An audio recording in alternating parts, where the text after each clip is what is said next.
Hi guys, I'm Selena. Little background. I'm a psychology major here at OU, and my niche is psychopathology. Essentially, anything and all things mental health disorders. Specifically, mental health disorders that we commonly see in serial murderers. Now, much like the general population, I've had this major fascination with serial murderers for most of my life. Now, we see them in movies, documentaries, docu-series everywhere. Some of you may recognize this biographical crime drama Dahmer that was popular a few years ago. Others may have seen or heard of the Ed Gein story that was recently released. But I really want to touch on what makes a serial murder.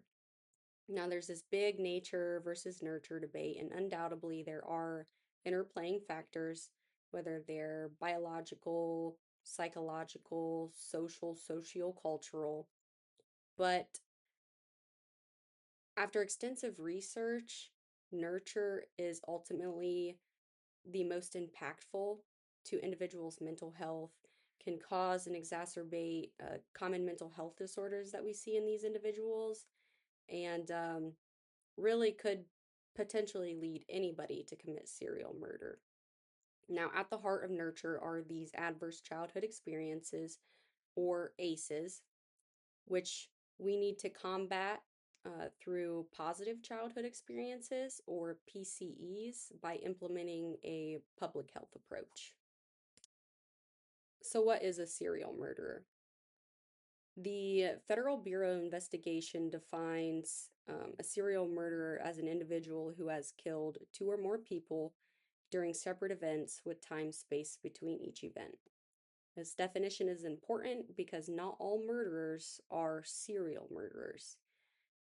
There are also different typologies of these individuals. Two of the most common and arguably most important are sexual sadists and delusional killers. Sexual sadists seek to kill for sexual gratification. Delusional killers are usually motivated by rigid beliefs or identified as psychotic. And by psychotic, I mean suffering from a psychotic mental health disorder. Now, sexual sadists tend to suffer from paraphilias. Paraphilias are a set of disorders that are influenced by sexual desire, fantasy, and have roots tied to early developmental deprivation. For example, necrophilia. Think Ted Bundy.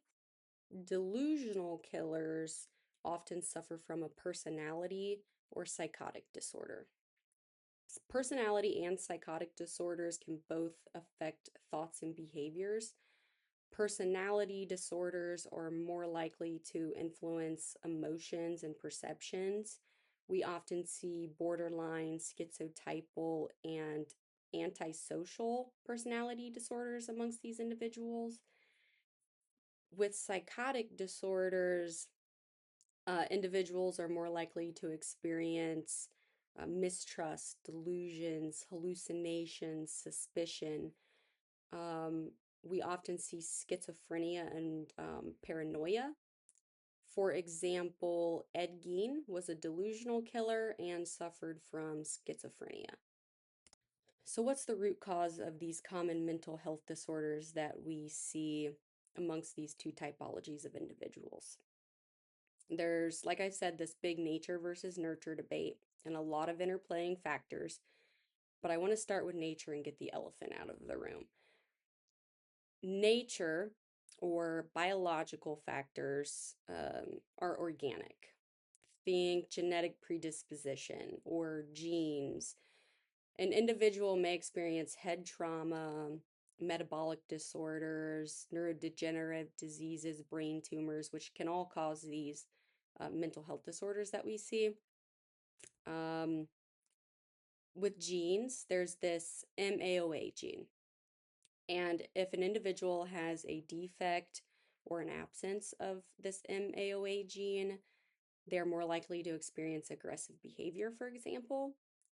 But I would like to reiterate that just because a person is more biologically apt to being a serial murderer, like through genes, it is not the most impactful influence on their mental health uh, and these mental health disorders that we commonly see. So, with that, nurture is arguably the most impactful. And at the core of nurture are adverse childhood experiences, or ACEs. And the exposure to these ACEs can cause a vast array of mental health disorders, like the ones that we commonly see, um, and neurobiological effects. So, what are these adverse childhood experiences? They can come in a variety of forms, whether it's abuse, neglect, poverty, cultural adversity. They all have the potential to negatively impact children and adolescents, specifically their mental health, and cause these common mental health disorders that we see amongst serial murderers. So, for example, I'd like to quickly touch upon these four individuals. You may recognize them.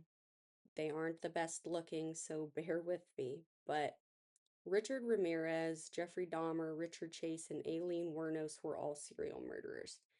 Now, interestingly, they all have one major commonality. They suffered from adverse childhood experiences, whether in their childhood or adolescence, developed these common mental health disorders that we see and as previously described, and ultimately committed these heinous acts of violence. So, how do we combat these adverse childhood experiences? We need to implement positive childhood experiences, or PCEs. These can come in a variety of forms, like healthy home environments or just encouraging children and adolescents to talk about their feelings. Now, we need several public sectors to be working together on this. We need schools, healthcare, social services, and government to push for these positive childhood experiences. And we do so by using a public health approach. So, first, we begin by defining what a specific ACE is, what causes it, implement a strategy, and then determine if the strategy was effective. If it was effective, we push for a nationwide integration of the policy. If it was not effective, we go back to the drawing board. This is a continuous cycle, but it has the potential to decrease these adverse childhood experiences and ultimately decrease the mental health disorders that we commonly find amongst these individuals.